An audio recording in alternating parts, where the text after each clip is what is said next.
Hello everyone, welcome back to our channel Vihan wonders. మన ఛానల్ని ఎవరైనా కొత్తగా చూస్తున్నట్లయితే ప్లీజ్ సబ్స్క్రైబ్.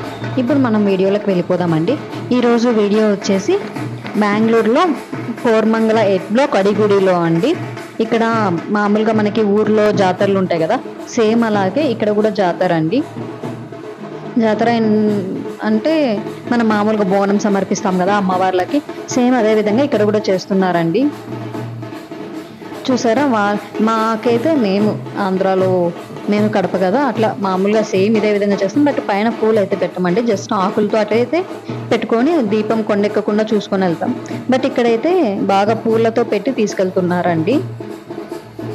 ఇంకా కొందరైతే ఏమంటారు, మనము బతుకమ్మ చేస్తాం కదా, సేమ్ అదే విధంగా కూడా పెట్టారండి. బట్ దాని లోపల గౌరమ్మను పెట్టారా లేకపోతే దీపం పెట్టారా అనేది మాకైతే క్లారిటీగా కనిపించట్లేదు. మీకు కనిపిస్తుంది కదండి పొడుగ్గా, చూసారు కదా. అదే మనం మామూలుగా అందరూ ఏమనుకుంటారు, సిటీలో ఉంటే ఏమి తెలియదు, ఓన్లీ పబ్స్కి షాపింగ్ మాల్స్కి అలా తిరగడమే తెలుసు అంటారు. బట్ సిటీస్లో కూడా చాలా వరకు ఫాలో అయ్యే వాళ్ళు ఖచ్చితంగా ఫాలో అవుతారండి. ఎక్కడుంటే ఏమంటే మన సాంప్రదాయాలు మనము పాటించాలి కదా, మన ఇంటి పండుగలు అవన్నీ చేసుకోవాలి కదా, అలా అయితే ఇక్కడ కూడా చేసుకుంటున్నారు. చూసారా అక్కడ ఎందుకు వెయిట్ చేస్తున్నారంటే, ప్రతి ఇంట్లో అంటే ప్రతి వీధిలో ఎవరైనా ఉంటారు కదా ముందు నుంచి ఇక్కడ సెటిల్ అయిన వాళ్ళు చేసుకుంటారు. వాళ్ళ కోసం అయితే ఇట్లా ప్రతి ఇంటి దగ్గర బ్యాండ్తో అయితే వెళ్ళి ఇట్లా వెల్కమ్ చెప్పి వాళ్ళు అందరూ కలిసి వెళ్తారండి. ఇలా టెంపుల్ దగ్గరికి అయితే వెళ్ళి వాళ్ళు ఇట్లా వాళ్ళ మొక్కనైతే తీర్చుకుంటారు.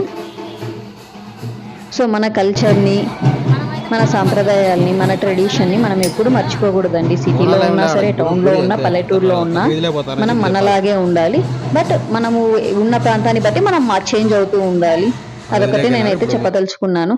Thank you for watching. మీకు ఈ వీడియో నచ్చినట్లయితే మీ ఫ్యామిలీ అండ్ ఫ్రెండ్స్తో షేర్ చేయండి. Please like, share, subscribe for more videos and hit the bell icon to get the notification. Bye bye.